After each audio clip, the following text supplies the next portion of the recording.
Hello, everybody, and welcome to the Hot Take. We're doing two special episodes for Killer Queen 25, the 25th major tournament in Chicago.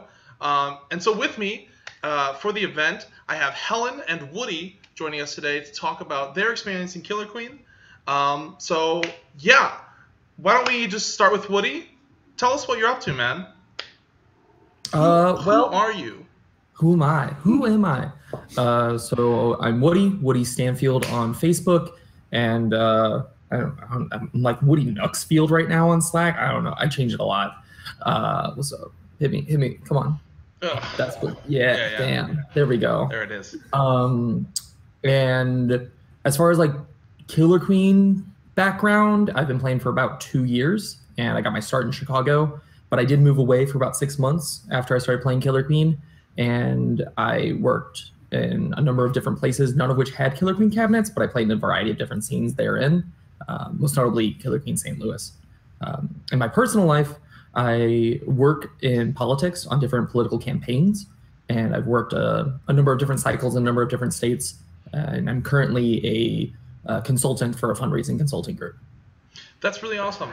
Amar was actually asking what got you your start in politics? What drove you there to begin with? I think that's an interesting question. I became very interested in politics in high school, and whenever I was choosing where I wanted to go to college and deciding on what I wanted to do with my career, I really did want to just get involved with politics. And to me at the time, politics was exclusively like this realm of elections and all the elements of elections. You know, I knew about like the fundraising and all that, and the government side of it. But the political machine, I guess. There, that's a good way of putting it. The political machine and all the mechanisms therein. But I really got my first foray into politics when I was a freshman in college, and I had an internship with a fundraising consultant in Chicago.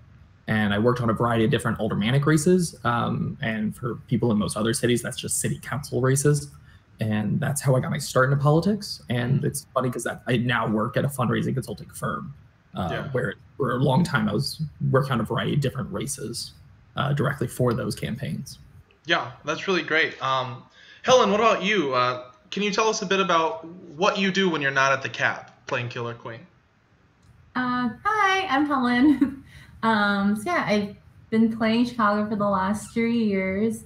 I feel like a lot of my time outside of the arcade is still hanging out with these schmucks outside the arcade.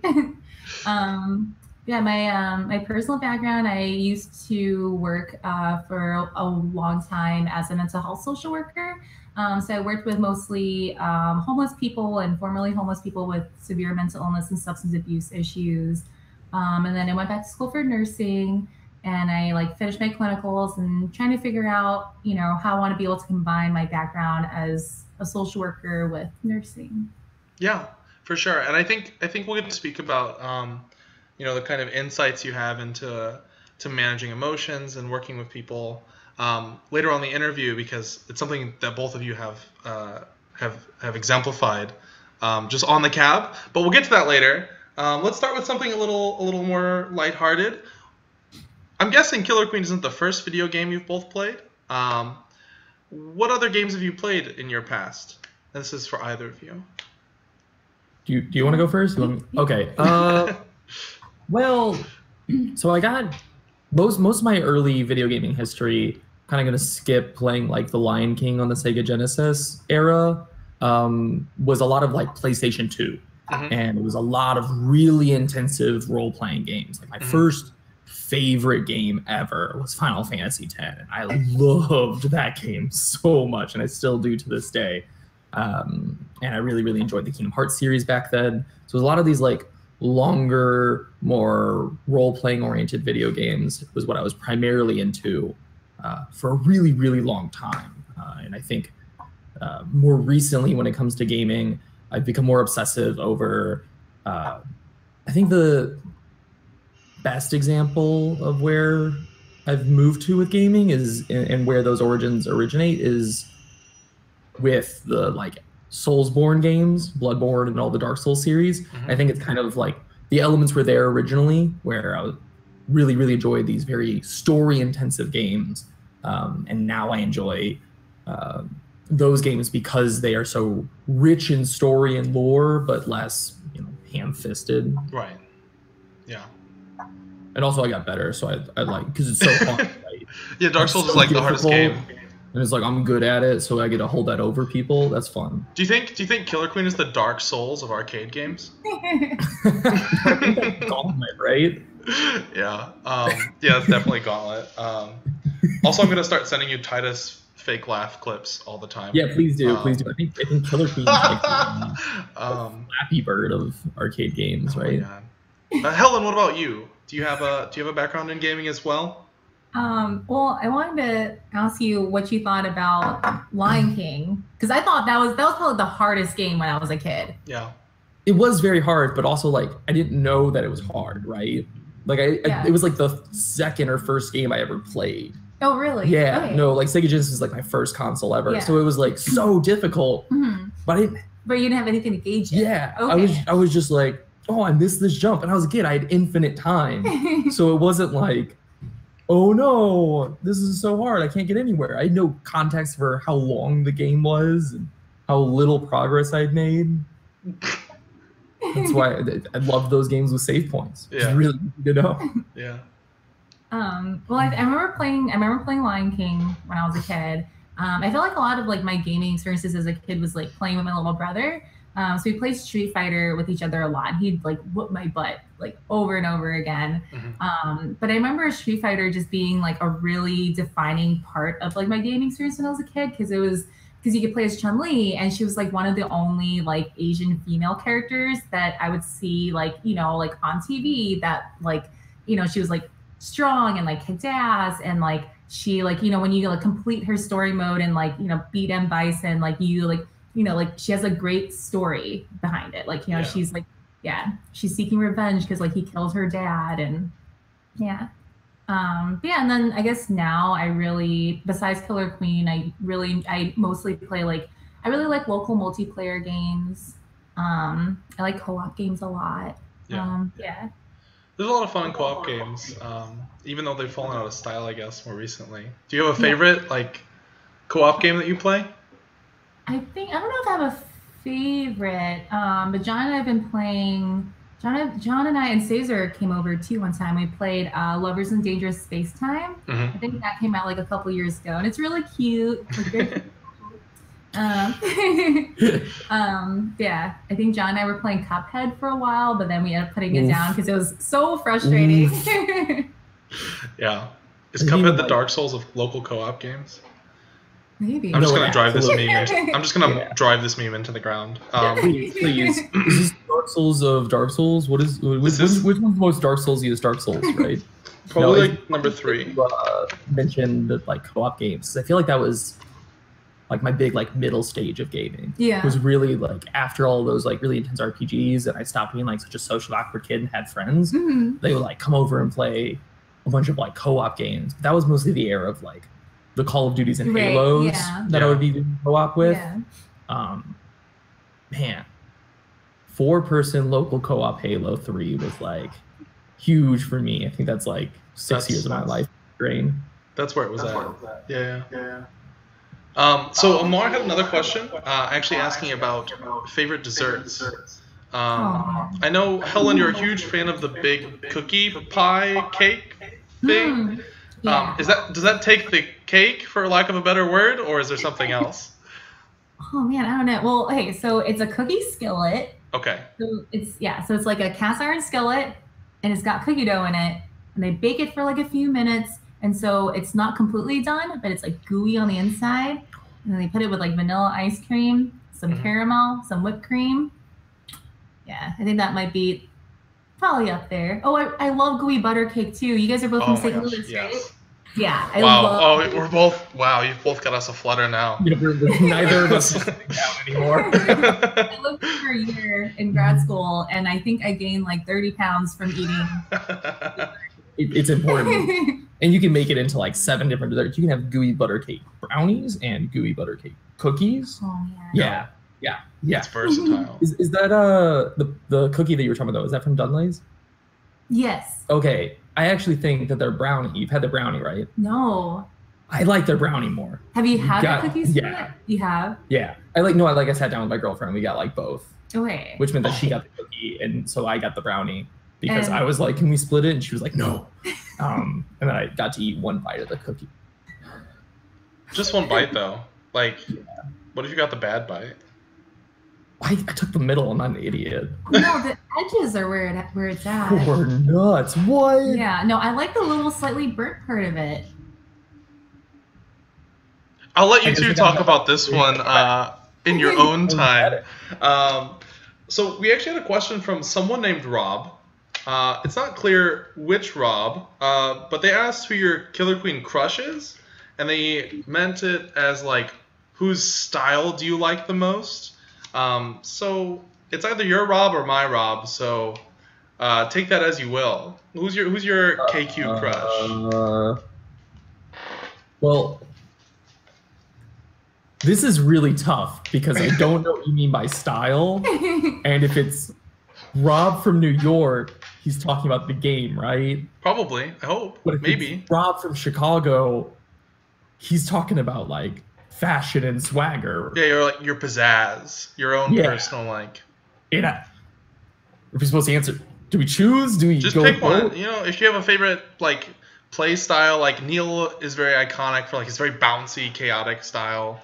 But you know, if you don't have that, maybe you're just like really into like Aaron Tran and pineapples. Like maybe that's your favorite Killer Queen style. Do you want to go first? Or you want me to? You go first. Okay, so I am probably.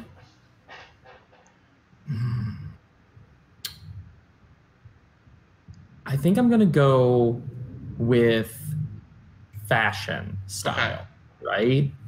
And this is a really tough one because there's a lot of really, really good fashionable people in Killer Queen. Mm-hmm. But I think for the two biggest it breaks down for me is between Paul Thomas and Josh Ecklo. Okay. Paul, because of his fantastic short decisions. The man has the most vibrant and colorful shorts you'll ever see. Colors I would only dream of wearing, you know. Okay. And he just looks so good always. And like the dude still wears plaid sometimes, plaid shorts, and pulls it off. And I'm like, that's brave, right? That's just bold. Yeah, I can't imagine that working for me. Yeah, and Josh, just the color combos are always, I mean, so many cool tones. Yeah. And his hats. He's got more hats than I have t-shirts. I mean, sure, but do you have a favorite hat of his? Or are they all just so iconic? The favorite hat of Josh's is in my closet, and it says Salt Life on it. I liked his hat yesterday. Did you notice his hat? No, I didn't see. What was he wearing? It was like a floral hat, and then on the front in really big letters it said, "Go girl." I like that. What's in that tone? I love that. Helen, what do you think? Do you have a favorite? Since Woody took the fashion one, do you have a favorite player style? I love Sarah Greenwood's. I love watching Sarah Greenwood play. Yeah. Yeah, I really like watching them play. If it's the other question though, if it's style in terms of like pizzazz, I would go with Daphne. Well, actually, I would say Daphne for both too. Yeah, that's true. Daphne definitely has a very unique style as well. Yeah. In both senses. And she plays a very aggressive style in Killer Queen, but you always know when she gets like 2 or 3 kills, she's like popping off. Yeah. She's having a good time. Yeah. Cool. So let's dive into Killer Queen a bit more. Let's start with Woody. You've kind of had to be cheesy, a meteoric rise, in a sense. You were pretty low-key for quite a while. You played with me like a decade ago on hats. And you moved to a city where there was no Killer Queen, and then you moved to like Chicago, which is, the oldest scene for the game. You had a series of tournaments where you just really kind of crushed it. You took first place, I think, 3 tournaments in a row. Am I Yeah, because 24 St. Louis, Minneapolis, MCS. Yeah, and then you had the recent finish at Chicago MCS, getting third place. I don't know what's your experience been just like through this whole journey, just making your way in a sense to the top. So if you're talking about like my pathway of getting good, you know, I think it actually really starts the moment I moved back to Chicago, which would have been in June of 2017. That's when I moved back to Chicago, because I immediately started tryharding at Killer Queen to an absurd degree, you know, and this was long before I was even queening. You know, I would queen casually, like post league and stuff like that, but I immediately was so excited about Bumble Bash 2 because I had heard such a.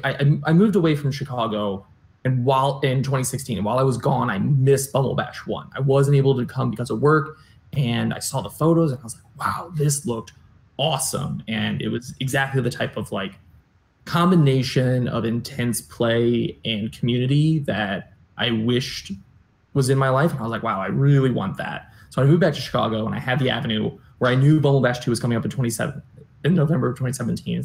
I hope that's whatever month it was in, whatever. Fall of 2017. Sure. Sure.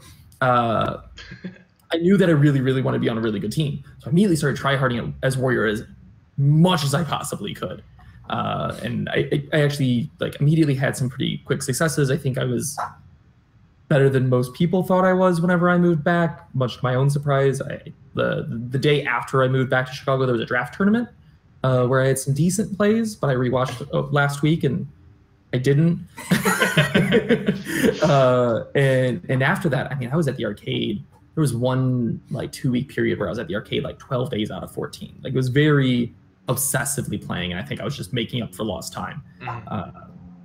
And so I ended up getting on a very, very good Bumble Bash team. I played with Cesar for BB2, and I felt very complimented to be asked to play on a team of such phenomenal players, and especially, you know, Cesar, just a seasoned queen who I was always told very good things about, both in the game and out, that I knew that I should respect as a player. I was very excited to play with him. And then after BB2, I really just took this hard drive into queening. It was like all I was dead set on doing. And there really was a vacuum in Chicago at the time where all these queens that just got done with Bumble Bash were so exhausted for quite a while. Yeah. And so there was just a huge avenue for it. I was just able to be on the cabinet so much more than I ever could, because we do, especially then when I felt like we were really only getting like League Night was the only day most people were playing after Bumble Bash 2, and then like casuals on Fridays, which were like hit or miss. I really felt like there was a very limited amount of cab time you could get, and that all of a sudden there was so much more of it available to me, especially when you're talking about 2 sticks instead of 8. Right. And so I just like drove away at it and just kept playing and playing. Ended up making a team for Killer Queen 22 was the first tournament that I decided to queen in, which was the second tournament after Bumble Bash. 21 was the first tournament, and I played with Michael Rasnick, who I played with in Killer Queen St. Louis, and I wanted to warrior for him and help him out, and it wasn't good enough to make that happen. So I was like, okay, let's see if I can do something else. I don't know. And I like won KQ 22. It was a first ever tournament, non-draft tournament, because I played with you in the draft tournament. That was actually I feel like I'm skipping something, because that was the first tournament I ever queened in, right? Was a draft tournament that I played with Helen. That team was gross. Oh my God. It was like a draft tournament that I got Helen, Megan, Belia, and then we had Kenny and his brother. Did we have Kenny and his brother? I knew we had Kenny's brother. Yeah, we had 6. Yeah. Oh, that's right. Yeah, we had Kenny and his brother. And that was just super fun. We got second at that tournament, and it was like I don't know how to phrase it, like mid-tier queen tournament, or like it was like mid-tier / up and coming / like doesn't usually play this role that much. Yeah. Queen tournament, and got second. And after that, I was just hooked. I was like, oh, that was awesome. And I really didn't like losing, so maybe I should get better and not let that happen. Yeah. And so Killer Queen 22 came around. We went through winners bracket and took first place. And then after that, I was just kind of dead set on it. And I just kept working and working at it. I felt some organizational issues with being able to, I felt like there was a lot of consolidation of top tier players to a couple of teams when it came to KQ 23. Even insofar as the point where I wasn't even sure who to select as like a fifth. I don't even remember. I think there weren't even players available. Like everyone had a team, and I had 3 players in me. I ended up pleading with Andrew, I think over the course of a few weeks, where the man checked some flights, and so you came out and played with us at 23 and filled up our bracket. And we had a phenomenal performance there, and I learned a lot from playing with you. Yeah. We were 8th seed and took 5th place, bringing the team that would have given us 3rd place to game 5, and the team that would, if we had beaten them, we would have gotten 4th place to game 5. So going out against 2 higher seeded teams, still placed 3 seeds higher. I was very excited about that tournament. After that, I had a lot more success. I think a lot of the top tier players started to look at me more seriously as a queen, started to really highly consider being on my team. And I had some really formidable teams forming. I think one of the most notable ones, though, wasn't just that, but at KQ 24, I think one of the big reasons for our success there was that a couple of my players had been getting more tournament experience at the same time as me. You know, I think like around KQ 24, the players I played with there, everyone was like, oh, of course, that team's so good. But I think most notably like Ryan Weisner, who's been on my team now for 3 or 4 tournaments. I don't think around KQ 22, well, even I don't even think at 23 people were like, oh, Ryan. And now it's like, oh, Ryan, you know. And I think it was a series of players both leveling up that made the pool a lot easier to format some really, really great teams. Myself leveling up so that I was able to play at a higher caliber, and some other people choosing to play with me as well. Go ahead. Yeah, I was gonna say, and then you had 24. You went and you won in St. Louis. We got the team up again, have some fun there, and then you went up to MCS Chicago, and you two played together. Minneapolis, rather. You two played together and won that one. I recently found out the footage for that tournament is lost indefinitely. And then, okay, so then your squad for MCS Chicago is 4/5 of your squad for 25 itself. Yes. And so, you know, getting 3rd is great. It's a very respectable finish. That being said, if you want to swing for top 3 at 25, maybe you'll need some big changes. So what are you looking for to improve and to kind of, you know, better your chances going into this heavier tournament?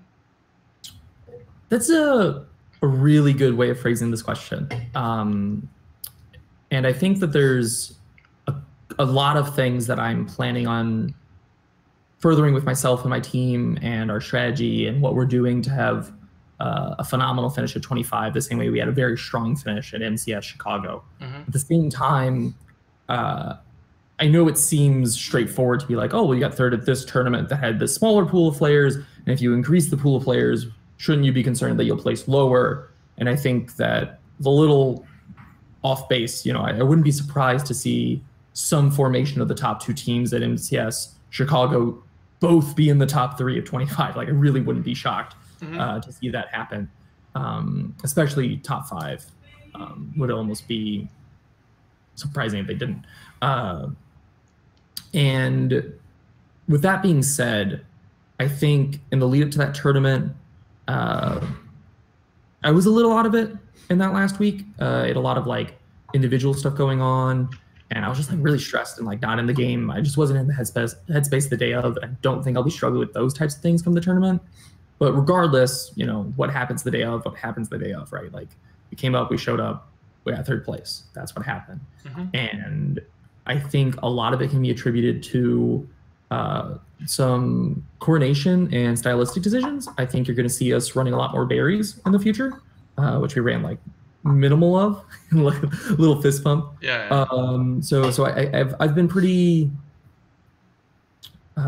ardently advocating for some pretty big strategic switch ups as far as formations and objective prioritization on all of the maps. And a couple of our other teammates have been vocalizing similar and different opinions. So I think we'll rework some things and restructure and be even stronger moving forward. Yeah, I'm excited to see it. I can't wait to play against your team if the stars align. So yeah, I want to shift it over to Helen. Helen, your team is looking amazing as well. Of course, you have your pretty solid core, you, Dre, and Megan. And it's been a while since I've seen you three all at the same tournament, not playing together. Yeah. You three seem really comfortable, and that definitely showed with my wife at Bumble Bash 2. Do you want to talk about your experience, just playing with that group and just the success you had at Bumble Bash 2? So Andrew, Megan, and I started playing together, or actually, Andrew, Megan, Spencer, and I started playing together at KQ 19, and carried it through 20, and then for Bumble Bash 2. And I don't know, I think for myself, I hadn't anticipated us doing as well as we did at BB2.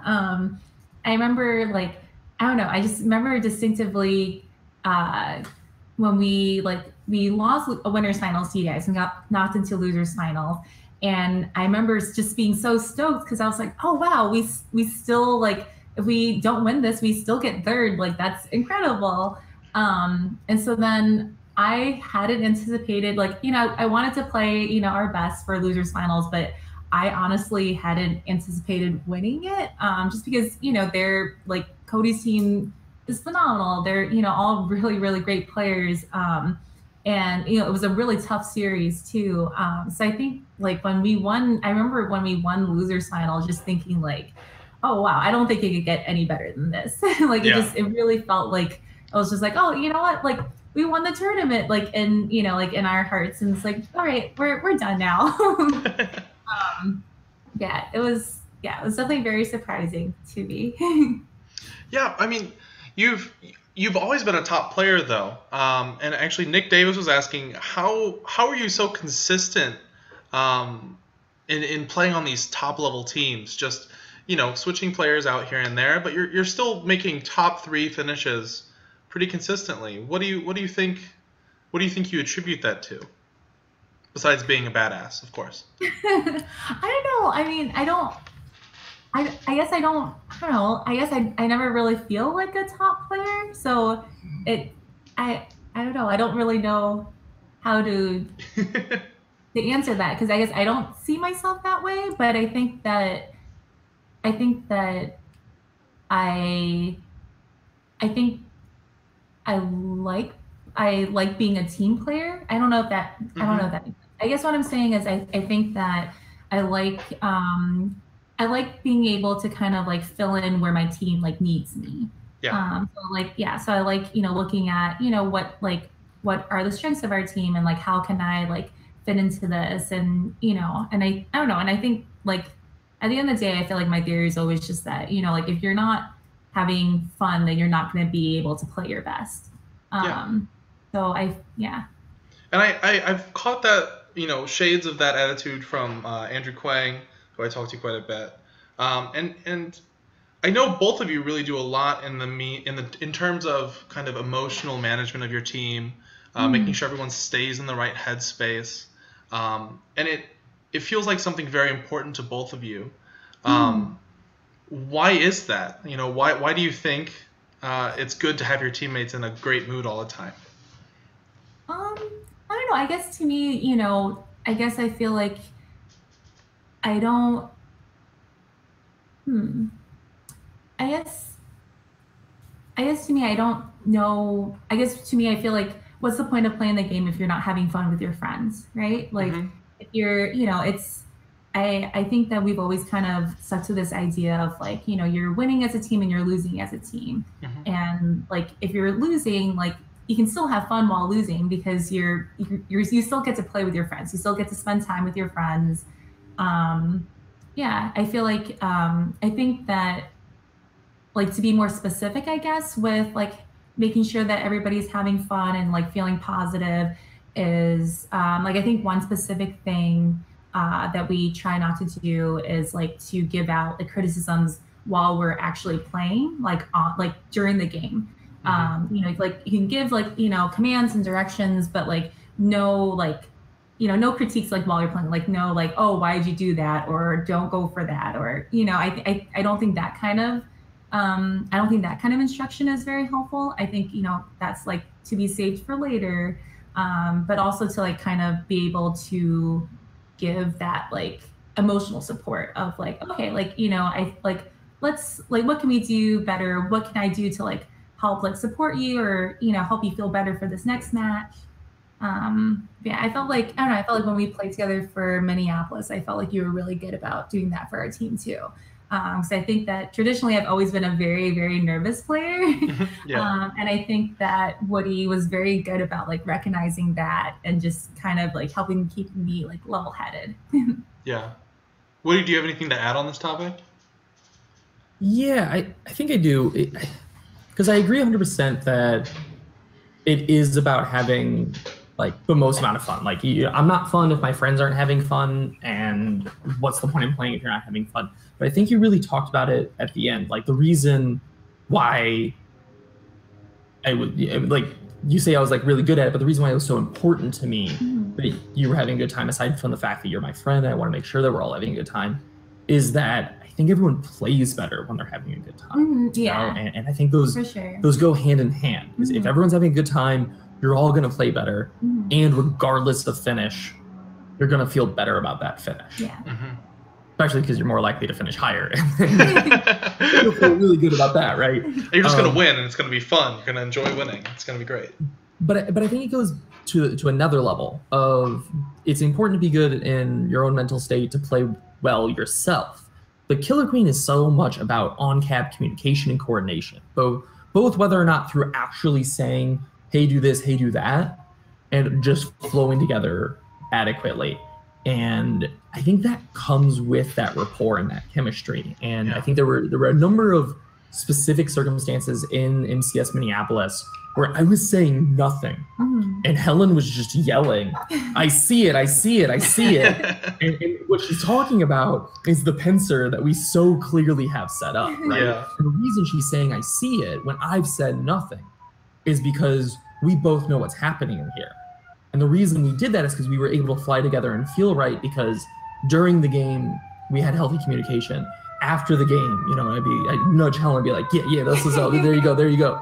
And it just built this camaraderie and this chemistry and this friendship and this kinship that works really beautifully in the cabinet together. And there's nothing worse than someone deriding or chiding you on the cabinet, both for your own individual play and your morale and your rapport, but also for how you're going to flow with that person. You know, I don't think that if I snapped on you in that game, that you and I would have hit pincers together. Right. Yeah. I think that's a very good point.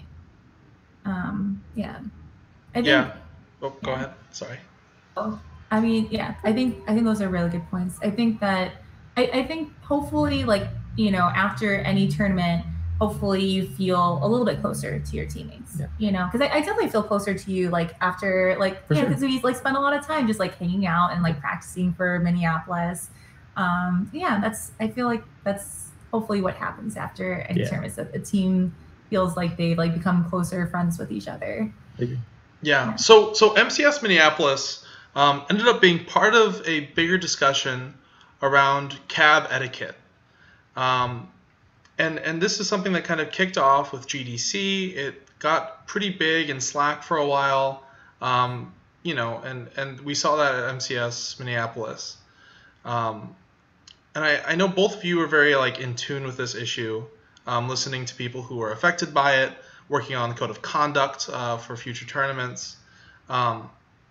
So I just wanted to get kind of where you're at right now, both with the recent MCS Chicago, which seemed relatively without any incidents, and with such a big tournament with so many traveling players coming up. Where are you guys on the pulse on this?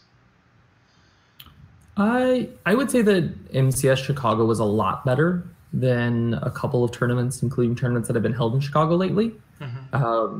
It wasn't without its pitfalls. I know of at least one formal warning that was issued. My own team at times had some on-cap communication from the other team that was echoed back. But I do think that the conversations have actually cultivated those situations to be managed and handled better, both from organizers and from the players. Because I think in the circumstance where there was a warning issued, the player who received the warning was kind of like, what? And they doubled down. They were like, no, seriously, like that's a formal warning. You can't do that. They specifically cited language in the rule set. They cited targeting to be like, no, like that was targeted. And then later on, the situation between a player on my side of the team, player on the opposite side of my team, where they kind of went back and forth with each other. After the game was over, and that game ended the set, I believe, both players were like, hey, I'm really sorry about that, and like immediately apologized. And not to say that hasn't happened a ton of times throughout all of KQ. It certainly has. But I think it's fostering that more and making that more apparent that those types of communications, regardless of how you felt at the time, like send an apology preemptively and make sure everything's good afterwards. And let's handle this like adults. Yeah.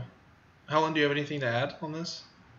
So yeah, I think part of the conversation around the cab etiquette at Minneapolis MCS, a lot of it, I think that there was like definitely like some comments about like my behavior, which is, and I think that I'm definitely a very vocal and expressive player. I mean, I would say the three of us are, right? Like, I think that the three of us are pretty. I'll definitely put myself in the category. Yeah. Yeah. You're a little less vocal, but a lot more expressive. Yeah. And I think that for myself, when I was called out for it, like, I immediately felt like very bad about it. Yeah. Because I don't, I think that, I would never want to make anyone else feel like bad or uncomfortable especially when it comes to like something that like I very much like enjoy, and especially when it comes to like people I very much care about. I think that the issue around it is trying to like get people kind of on the same page on like identifying and like understanding like what is allowed and like what won't be tolerated. I think that there's like some things that are like very like obviously not tolerated, right? When there's like if someone's saying something like very racist or sexist or homophobic or like making a violent threat.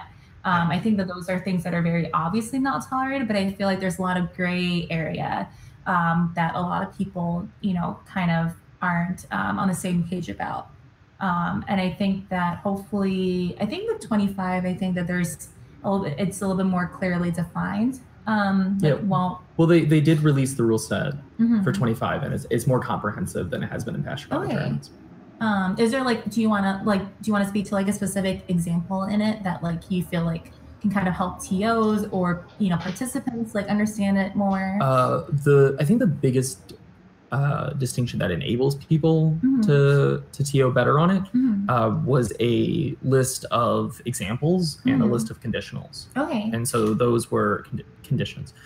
So those were listed in a sub bullet underneath the code of conduct, and basically explaining that here are some examples of targeting. Here are some examples of talking to their team, blah blah blah blah blah. Like all the things that are written out in the code of conduct for what could be problems, we now have examples of, and are specifically defining what looks like what is described. The conditions I thought was actually probably one of the best examples. Okay. Because I feel like so many times someone will be like, well, what? I win the tournament, then I celebrate. What are you going to do? Like kick my team out of the tournament? We already won.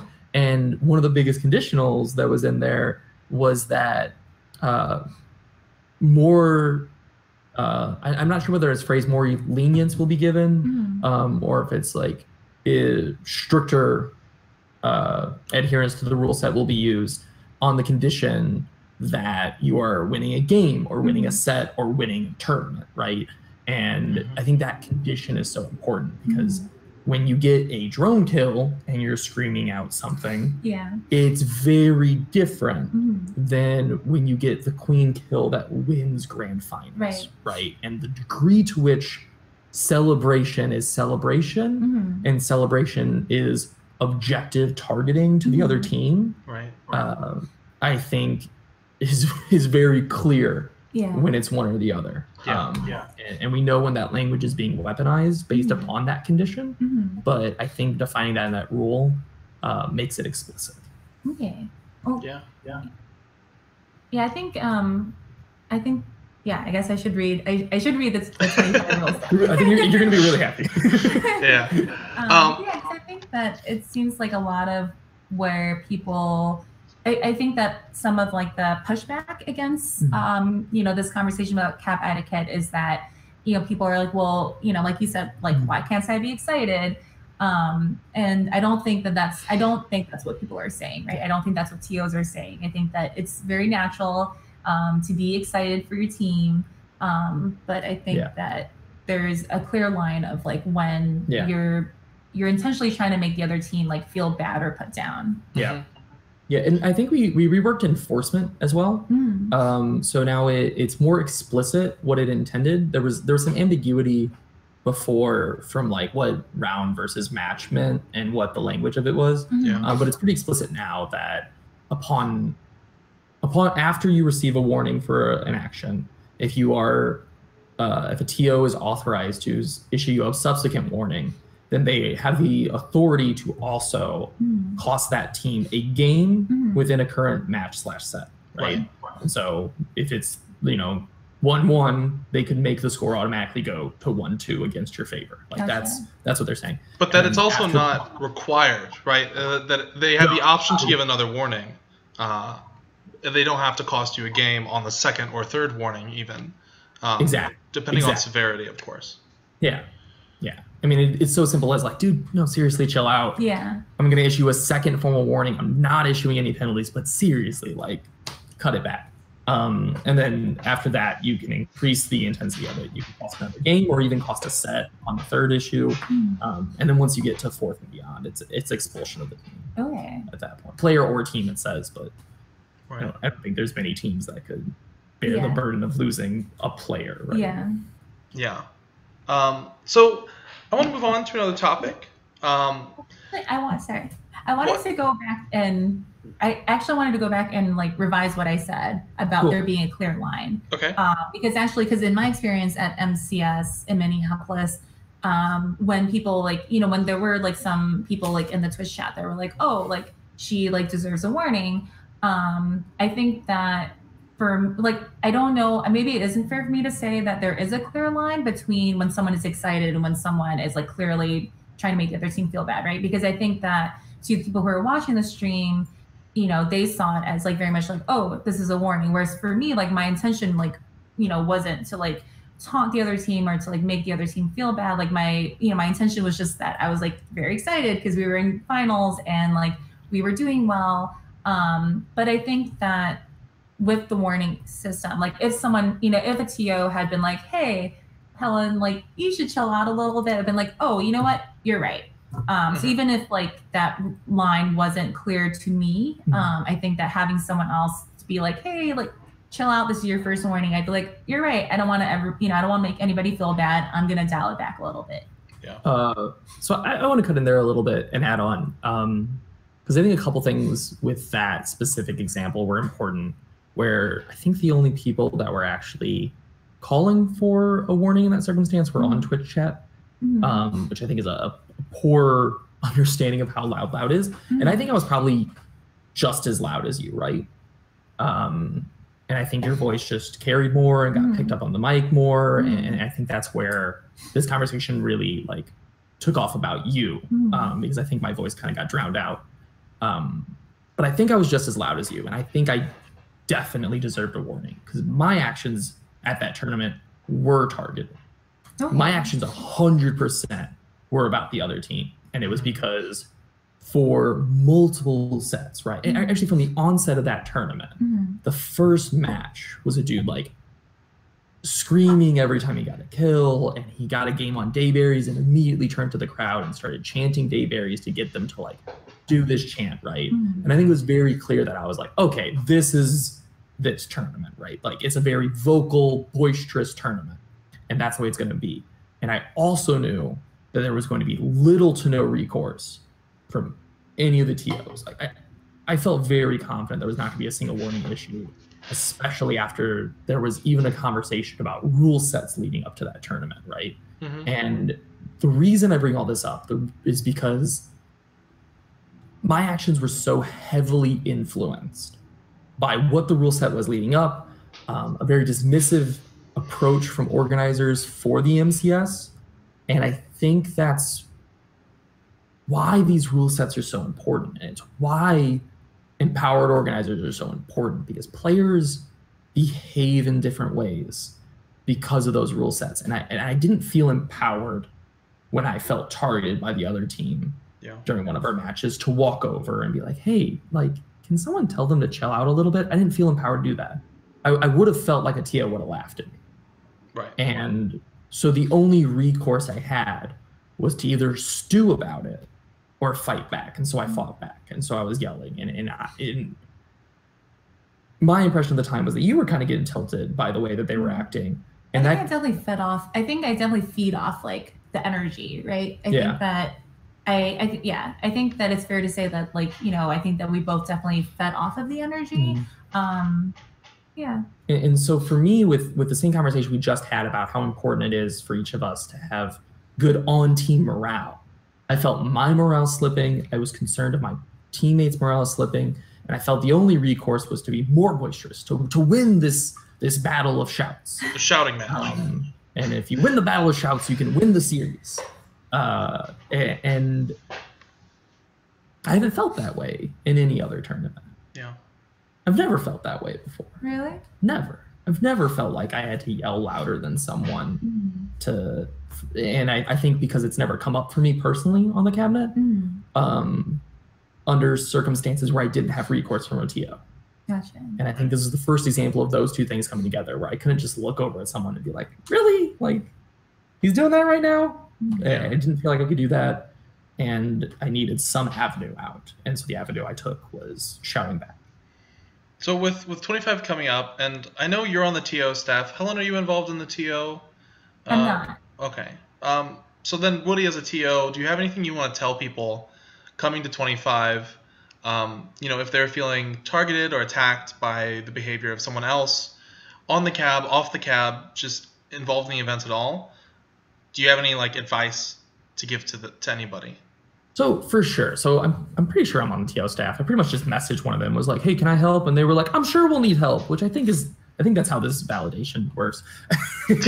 But so to anyone that's coming, I would say that any organizer that you know is good to go talk to. One of the biggest things that I'm excited about is, as we have more and more TOs for this larger tournament, I think it's going to eliminate any issues of a TO being in the middle of a match when an issue arises.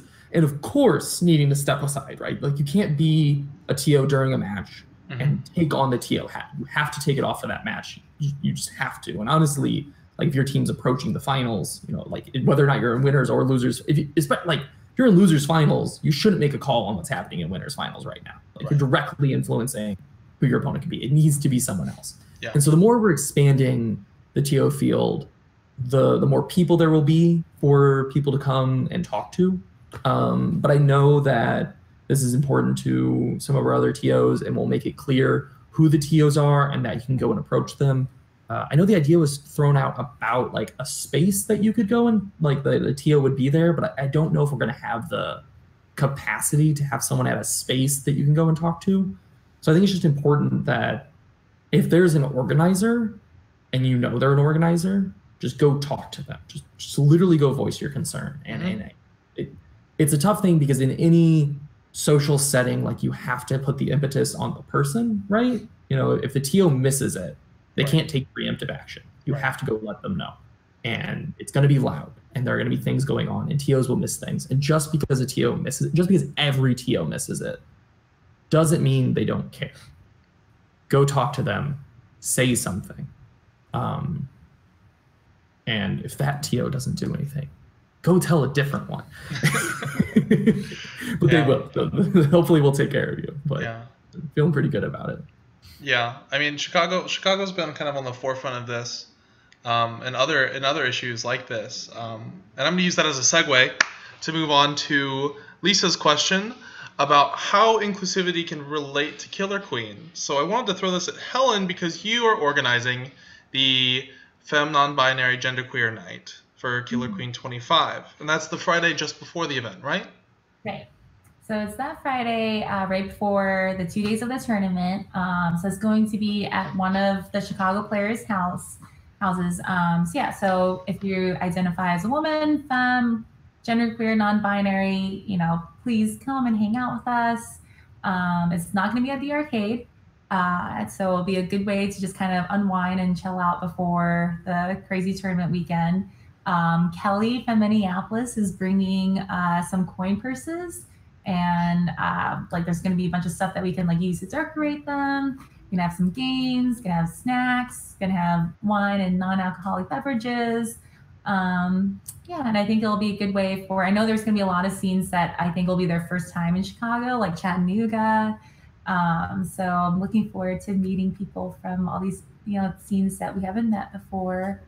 And I guess speaking to Lisa's question about inclusivity in Killer Queen, I think that it's really important to, have those kind of events. I know that Lisa hosts Femme Night at close quarters once a month in Columbus.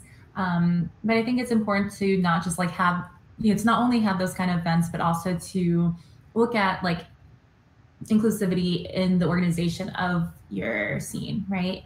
Because if you're a new player coming in on league night, right, and you're seeing that, okay, you know what, nobody here really looks like me, or if you're seeing that, if you're especially if you're a woman coming into the scene, you're seeing that it's a lot of white guys on the cabinet.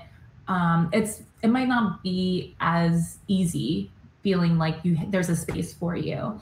So I think it's really important that, just from the top down, when it comes to organizers, and when it comes to, kind of your scene moms and dads, that they're, women and people of color and non-gender conforming people are included in that.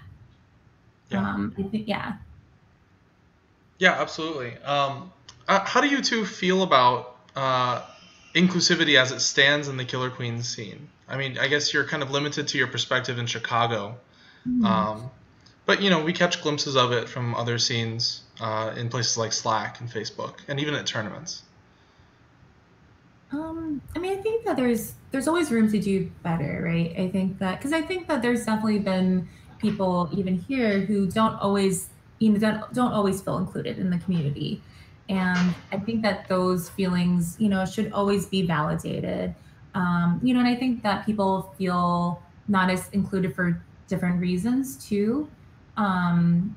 So I think that, one thing that we've talked a lot about in Chicago is kind of how can we make sure that league night and tournaments, especially draft tournaments, are designed in a way that meets everybody's needs, right? Because people come to this community with different needs and different wants that they want from the game, right? Some people want it to be more of just a way to meet friends and play more casually, and they don't really they're not super invested in the competitive aspect of it. And then there's people who are very do invest a lot of time into the competitive aspect of it and want that. So I think that one thing that we've been kind of struggling with is how to make sure that the one free play night a week that we have is meeting everybody's needs, that everybody's having fun, and nobody's feeling excluded or left feeling as though someone else's needs are being prioritized over theirs. Yeah, that's interesting. I definitely didn't take the question about inclusivity as pertaining to more advanced players with more dedicated mindsets over people who want to play the game. Yeah, I think that was just one. I guess that's just one part of it. No, I was glad that you brought it up, because I completely kind of lapsed on that. I really was thinking more of demographical groups and language barriers or something like that. Because I think that's also extremely important when we're talking about I do feel pretty good about Chicago right now. Mostly not because we don't have barriers, because we do, and they come up all the time, you know. And I don't want to say that I feel pretty good, and then people are, you know, in Slack being like, "Oh, well, what about all these things that have happened?" I think I feel good about Chicago because every time things happen, we respond, right? Like I feel like continually, time and time again, we're quick to deal with issues as they come up. And sometimes I almost feel that we're almost way too preemptive on dealing with the, you know, like I think the 7-7 that we started doing was the best example of like, oh my gosh, hanging out in Chicago when the 7-7 idea was thrown out was like 4 million different reasons not to do this, right? Yeah, right. There's so many like, well, who wouldn't, maybe these people wouldn't like it. And I was like, guys, just, it wasn't even my idea, but I remember just being like, guys, just, I don't know, it sounds cool to me. Can we just do it for like a week? And if people think it's like, cool, let's wrap it up. But like, it's like a couple hours, right? Yeah. So let's just try it. And we tried it and it was awesome. It worked out great. And it actually alleviated a lot of that, you know, try hard versus casual conversation that we're having, because every other week you have a best of 7 single elimination tournament that I think a ton of people are pouring a lot of that game energy into, and finding it to be very alleviating both for the rest of that league night and moving forward for what they want out of it. It's letting up the intensity of off league sets that get called for, because a lot of times people took those so seriously, which can be really, really good. But we were also encouraging everyone to come out to them. You can't take it so seriously against everyone you play, and also want everyone to come out. You know, and league night's a perfect example. You can't say all skill levels welcome and body people off the cabinet. Right. I think 7-7, while it raised those initial concerns, has actually alleviated them in a lot of ways. But also we've just gotten way more cab time than we used to have. Yeah. Now we're playing like 3 days a week. Yeah. So just a clarification, what is the 7-at-7 format? I think I mentioned it in passing, but it's a single elimination draft tournament. And every set is best of 7, and we play it every other week on Wednesday before league night. So league night begins at 8 on the condition that 4 teams have registered. And so we started this earlier. It's definitely pushed league night effectively back, but also oftentimes league night wouldn't start effectively anywhere near 8 either. Right. 8 o'clock KQ time, as it's set in Chicago. But you have new KQ time. Old KQ time. Right, yeah. New KQ time is more in line with proper, commonly accepted time. But still not on the dot. Sure. No, of course not. People have things to do, man. People are busy. But did we adequately cover inclusivity as far as, you know, like demographic groups? Did we? I feel like you touched on it quite a bit. See, I think that when it comes to examining inclusivity in our community, right, I think that it's important to just recognize that there's always room for us to do better. And I think that it's important that we're inclusive in terms of like our decision-making process, right? That making sure that people's voices are heard, and making sure that, especially because I think that there's always going to be some voices that are a little bit louder than others, right?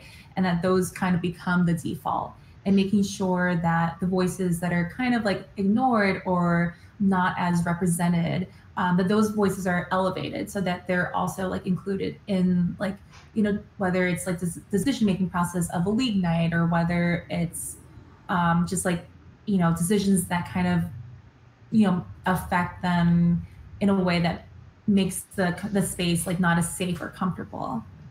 Yeah.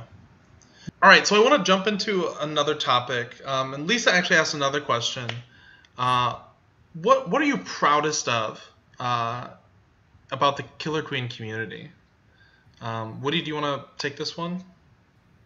Sure. I think this is like really weird answer for me, because it's like simultaneously on the same topic, the thing that I'm the most proud of and the most disappointed in, right? And the thing that I'm most proud of is how the national scene has responded to what in the past month and a half has been 2 separate publicly announced sexual assault incidents, and that I think then at the same time we felt one that was from a year ago get dredged up and re-talked about. Really in the past 6 weeks or so, we've been tackling with 3 different sexual assault cases, and I've been really, really proud of the national scene on this. I think there was an outpouring of support for the people involved. A lot of different scenes immediately stepping in to be like, well, this won't be tolerated. Our scene, absolutely not. No way, no chance. But I can't save that without also being disappointed in every scene who had the member who did it, right? The person who perpetrated the sexual assault, because I think every scene has been very protective and guarding of the player that committed the assault. And so while I'm proud that the national scene and national consciousness is there, it's not really something I can be overly excited about. Right. Yeah, this seeming gap between so many members of our community being there to help support those who suffered that kind of thing, while simultaneously the seeming just the passivity, I guess, of leadership, maybe. I think in a couple instances passivity, and I think in a couple instances like overt antagonism against it, purposeful and intentional protection of those people. Yeah. Helen, do you want to share your thoughts on the topic of sexual assault and its intersection with the Killer Queen community? I think that I would agree with you. I think that there have been many people who have had the correct response to it, right? Which is that this will not be tolerated, and we're going to make sure that this doesn't happen again, or at least do our best to make sure that this person isn't able to do this again in our space. I don't know if that's the correct way of putting it. I think you put it well. Okay. I think that, I would definitely agree with you. I think that I do feel disappointed in hearing some of the responses, though, that I don't think that there are some people who, I think that there have been some people who just flat out even refuse to believe that people were assaulted, right? That there are just some people who refuse to believe women and men who have been assaulted or abused. And I think to me that's just really disappointing. Yeah. But also as a woman, not surprising either. Yeah. And I think also almost gatekeeping sexual assault, what it means to be sexually assaulted, and wanting to hear the tales and be oh, I don't know, should they really be banned for that? Right. It's yeah, they really should. Yeah. I think speaking to that, I think that it's I don't know, I guess to me that's just it's so frustrating to hear someone be oh, well, let me define what sexual assault is for you, the person who, felt violated, right? Yeah. That's incredibly infuriating. Yeah. And so, it's an interesting one to bring up because, I talked with a lot of people after an incident that happened where there was some 5 or so, it was 4 or 5 people, depending on how they feel about it, that were assaulted at the St. Louis tournament not so long ago that I was one of. And when I was talking to all these other people that happened to, the person who when you hear the story, I was whoa, that's the worst one I've heard yet. Was not considering himself to have been sexually assaulted, right? But you listen to the tell and it's textbook. And so at the same time, I was okay, you get whatever feeling you want, right? But I'm counting it for what that person did. It was overt. It was so textbook, clear cut. There's no other way to turn it, right? Yeah. Yeah. And I know there have been instances of verbal harassment as well. And I don't know if those have really been brought up recently. But I don't know if either of you have anything to share about, verbal harassment that you've seen, experienced, or heard from others. Well, I think in my own experience, there was a tournament. I think it was KQ 16, and my team had won the tournament, and I was really pumped for it. Like I hadn't expected us to win, and and to me I played with Dylan and Aaron, Christian from KC, and Cads. So it was a really fun team. We had all just like played together that day, and so I remember going back and watching the tournament and seeing all these comments from a few different people in the Twitch chat about basically the words were Helen's boobs. And it was so disappointing. Like it was so disappointing and so infuriating to go back and like watch something that I was really proud of, and seeing that a lot of the comments were made about like my physical appearance, right? And like made about it in a way that was like very like sexualized and like objectifying.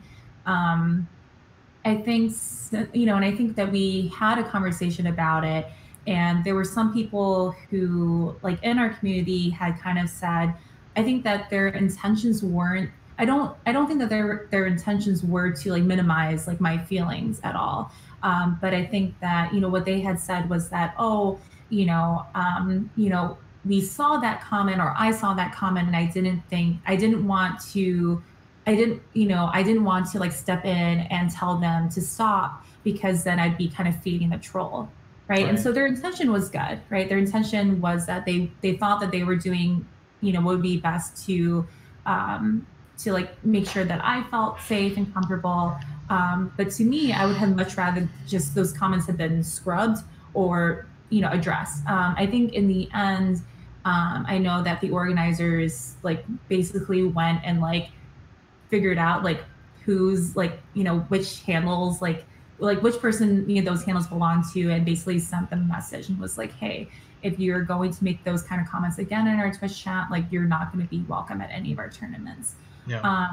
And at the time I felt very nervous about it. I think just I think that I think as a woman you're just kind of socialized to like to not like tread on other people's toes, right? That and like don't want to make other people angry. When looking back on it now, like if that I don't know if that's something that I'd be as concerned about now, because if it happened to someone that I cared about, like I'd be like, no, like screw that, like they should absolutely get a warning, and like they just that shouldn't happen ever.